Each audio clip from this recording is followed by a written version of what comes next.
Marble ভক্তদের দীর্ঘ প্রতীক্ষার অবসান ঘটিয়ে 31শে জুলাই বিশ্বজুড়ে প্রেক্ষাগৃহে মুক্তি পেয়েছে স্পাইডারম্যান ব্র্যান্ড নিউ ডে।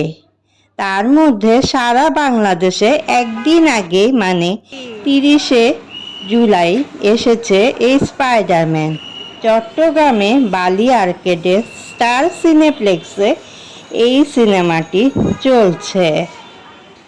আপনারা সবাই জানেন পিটার পার্কার কে। তিনি হলেন 23 বছরের ছেলে, একজন গবেষণা সহকারী, যিনি একটি জিনগতভাবে পরিবর্তিত মাকড়সার কামড়ে অতিমানবীয় ক্ষমতা লাভ করেন। পিটার নিউ ইয়র্ক শহরের বাসিন্দাদের রক্ষা করার জন্য এই ক্ষমতাগুলো ব্যবহার করেন। এই শক্তিগুলোর মধ্যে রয়েছে অতিমানবীয় শক্তি, গতি, ক্ষিপ্রতা, বিভিন্ন তল ও ছাদে লেগে থাকার ক্ষমতা এবং তার পূর্বজ্ঞানমূলক স্পাইডার সেন্স দিয়ে বিপদ শনাক্ত করার ক্ষমতা।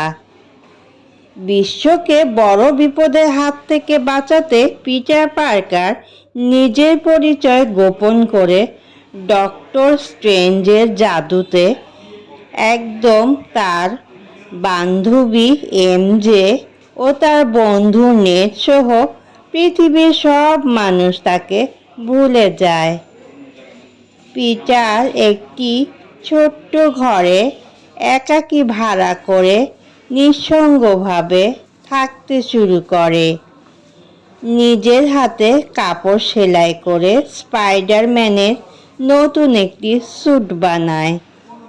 এই ঘটনার মাধ্যমেই পিটার পার্কারের জীবন স্পাইডারম্যান হিসাবে এক নতুন অধ্যায় শুরু হয়। মার্ভেল সিনেমাটিক ইউনিভার্সে টম হল্যান্ডের স্পাইডারম্যানের একক নায়ক হিসাবে তিনি চতুর্থবারের মতন অভিনয় করেন। দীর্ঘ এক দশক ধরে একই চরিত্রে স্বতঃস্ফূর্তভাবে অভিনয় করে দর্শকদের মন জয় করে রেখেছেন। তবে স্পাইডারম্যান ব্র্যান্ড নিউ ডে শুধুমাত্র নতুন একটি সুপারহিরো অভিযান নয়, বরং পিটার পার্কারের একাকিত্ব বোধ এবং মানসিক লড়াইয়ের গল্পটি ফুটিয়ে তুলেছেন। সে দূর থেকে তার পুরনো প্রেমিকা এমজে ও বন্ধু নেডকে একাকিত্বতা তাকে প্রতিনিয়ত ভোগায়। সে তখন এই নিউ ইয়র্ক শহরের বিপদ থেকে লড়াই করা শুরু করে এবং একটি সময় সে পরাশক্তিকে শত্রুকে দমন করতে পারে এবং সে তার বন্ধুকে এবং বান্ধবীকে চিনতে পারে এবং ওরাও তাকে চিনতে পারে। এই ঘটনার মাধ্যমে স্পাইডারম্যানটি সুন্দরভাবে ফুটিয়ে তোলা হয়েছে। আপনারা চাইলে স্পাইডারম্যান লাভার যারা আছেন অবশ্যই বালি আর্কেডে গিয়ে দেখতে পারেন। ছবিটি ভালোই লেগেছে, অনেক অ্যাকশন ছিল।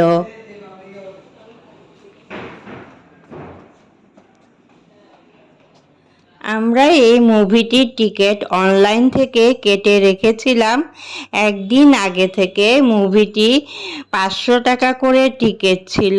আমার মেয়েদের বান্ধবী সহ আমরা এই মুভিটি খুবই এনজয় করেছিলাম। আর মুভিটি দেখতে দেখতে আমরা পপকর্ন এবং পেপসি কিনে নিয়ে গিয়েছিলাম, খেয়েছিলাম এবং এই মুভিটি এনজয় করতেছিলাম। তো আপনারা সবাই যারা চট্টগ্রামে আছেন তারা ইচ্ছা করলে যেতে পারেন, নতুন একটি স্পাইডারম্যান মুভি এনজয় করতে পারেন। কেমন লাগলো আজকের আমার এই এপিসোডটি মানে ভিডিওটি? অবশ্যই ছোট্ট একটি মন্তব্য করতে ভুলবেন না।